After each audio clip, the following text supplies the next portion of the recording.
खैरियत से होंगे। आज एक प्यारे नावल के साथ हाजिर खिदमत हैं, जिसका नाम है जुगाड़, जिसकी राइटर हैं रमशा रोशन। पिछले दिनों जगाड़ नाम से एक लतीफ़ा पढ़ा जो कि हमारे सर से गुज़र गया, पर एक खुशगवार माजी जिसे बचपन कहते हैं आंखों के सामने लहरा गया। पाकिस्तानी अवाम में जुगाड़ ये पैदाइशी होते हैं और तकरीबन हर घर में पाए जाते हैं। वैसे किसी और का जुगाड़ काबिल दाद हो या ना हो, पाकिस्तानी माँ का जुगाड़ बेमिसाल होता है। लफ्ज़ जुगाड़ से भी अजीब तर। बचपन में अम्मी जान के जुगाड़ हमारे ऊपर किसी भूत की तरह सवार रहे। हम अम्मी जान के ज़ेरे अताब रहने के साथ साथ हमा वक्त ज़ेरे जुगाड़ भी रहते थे। हर मसले से निमटने का जुगाड़ अम्मी जान ने अपनी दानिशमंदी और सलाहियत का मुजाहरा करते हुए लगा ही लेती थीं। चलिए कुछ जुगाड़ आपकी गोशगुजार करते हैं। महफूज होइए और अम्मी जान की सलाहियत जुगाड़ी सलाहियत को दाद दीजिए।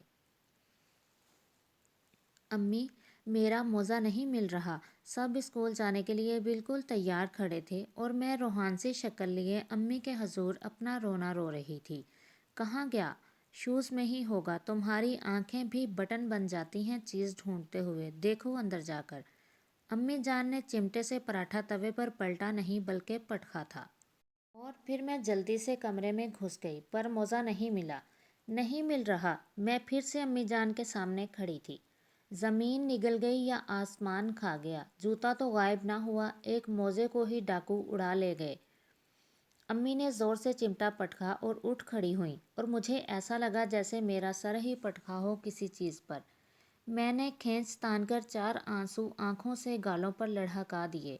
अम्मी जान से क्या बाईत था कि मेरा हशर ही नशर कर देती और मेरा रोना कारीगर साबित हो गया। अम्मी उठी तो काफ़ी गुस्से में थीं, पर मेरे आंसू देखकर शायद तरस आ गया था। फिर 15 मिनट तक साकित सर्चिंग के नाम से कमरे को खंगाला गया, पर मोज़ा ना मिला। अलबत्ता अम्मी जान के खतूत के लिफाफे, भाई के तस्मे, जोगर्स के छोटी की नोटबुक, ये सब चीज़ें काफ़ी दिनों से गायब थीं। दस्तयाब हो गए। ना मिला तो एक मोज़ा ना मिला और दूसरा कोई नया जोड़ा भी ना था। बाकी सब अपने अपने पहने खड़े थे। हमें भी लेट करवा दिया तुमने, अब आ भी जाओ। बड़ी बहन ने दुहाई दी और मैंने भरी आंखों से अम्मी जान को तका था। बिना मोज़े स्कूल जाने का मतलब अपनी शामत को खुद बुलाना था। हिटलर मैडम आंखों पर मोटे मोटे अदसे चढ़ाए हर एक के जूतों से लेकर बालों की पोनी तक का पोस्टमार्टम करती थीं और मुझे सख्त शिकायत है शूज़ मेकर से। आखिर ये लड़कियों के जूतों में ऊपर से खाली खाना क्यों छोड़ देते हैं, जहाँ से मोज़ों का पता चल जाता है। लड़के अच्छे रहते हैं, पूरा जूता बंद। ना मोज़े ना पहने होने का राज फाश होने की फ़िक्र, ना कोई मसला।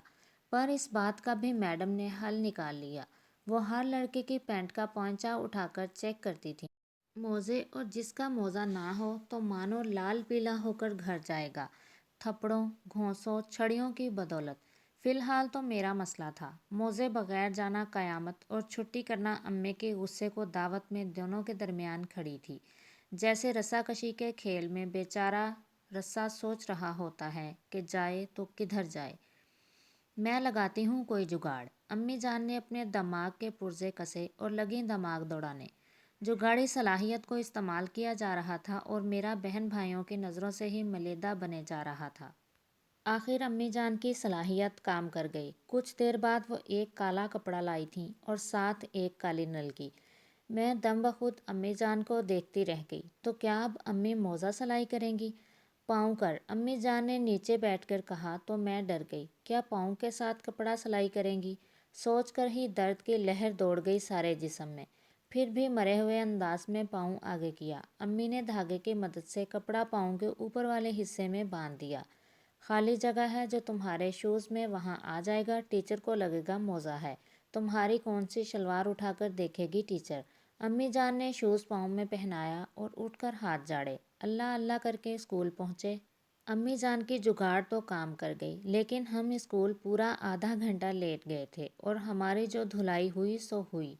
मेरी वजह से बाकी सबको भी मार पड़ी। हा हा हा। ये कोई 2 हफ्ते की बात है। मेरा बैग शायद ज़मीन निगल गई थी या आसमान खा गया था। सारे घर वाले समेत मेरे। حیران کہ آخر میری ہی چیزیں گم ہوتی ہیں، ایسے تو پھینک دیتی ہو، بیگ ایک جگہ پر سنبھال کر نہیں رکھا جاتا؟ امی جان نے دو دھموکے رکھ کر میری کمر پر جڑ دیے اور میں بھاں بھاں کر کے رونے لگی۔ کاش پہلے ہی آنسو بہانا شروع کر دیتی۔ پھر بیچارے کمرے کا مکمل طور پر چیک اپ کیا گیا، کتابیں، نوٹ بک سب مل گیا، پر بیگ کا کچھ اتا پتہ نہ تھا۔ شاید چوہے کھا گئے ہوں۔ ہا ہا ہا، قسمت کی خوبی دیکھیے ٹوٹی کہاں کمند۔ دو چار ہاتھ آگے جبکہ لپ بام رہ گیا۔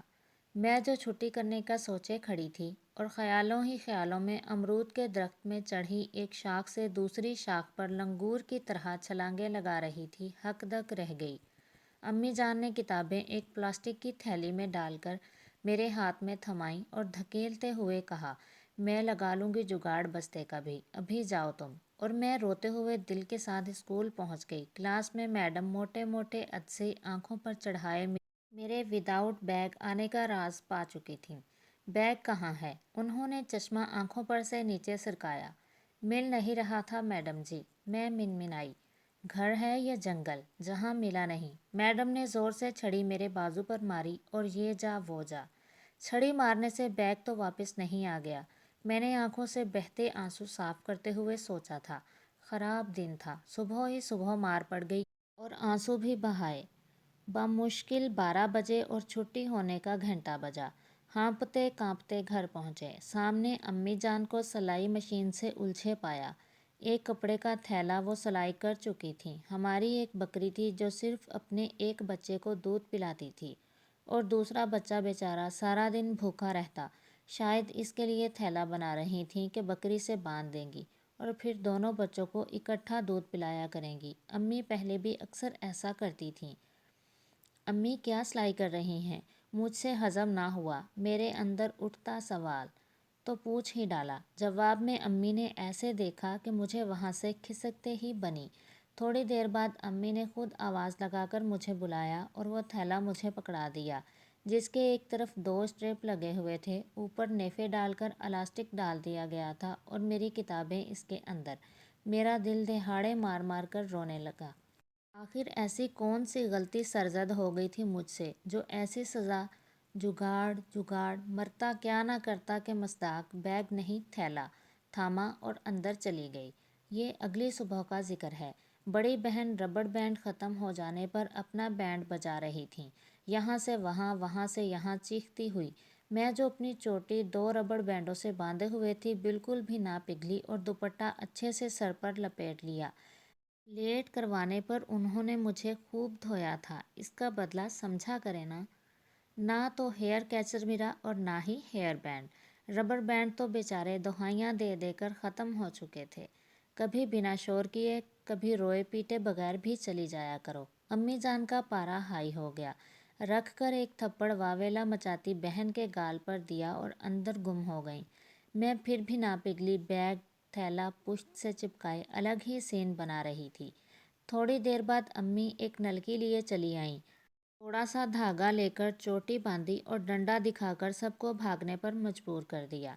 میری بیگ پر جو عزت افزائی کلاس میں ہوئی مت پوچھیے، پر میڈم کے عدسے شاید بالکل بیکار ہو گئے تھے۔ حیرت کہ انہیں میرا ایسا بیگ قابل تنقید لگتا ہی نہ تھا۔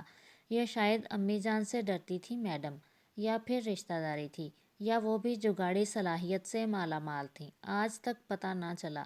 پر وہ دھاگے سے چوٹی باندھنے والی جگاڑ کافی کام آئی ہمارے۔ ربڑ بینڈ نہ ہوتے تو ہماری دوڑ سلائی مشین تک ہی ہوتی۔ اگر ویڈیو اچھی لگی ہو تو لائک کر کے بیل نوٹیفیکیشن کو آن کر دیں تاکہ آپ کو ملتی رہیں تمام چینل اپڈیٹس۔ بہت جلد ملتے ہیں انشاءاللہ اگلی ویڈیو کے ساتھ۔ تب تک کے لیے اللہ حافظ، فی امان اللہ۔ اپنی دعاؤں میں یاد رکھیے گا۔ آپ کی پیاری پرنیا۔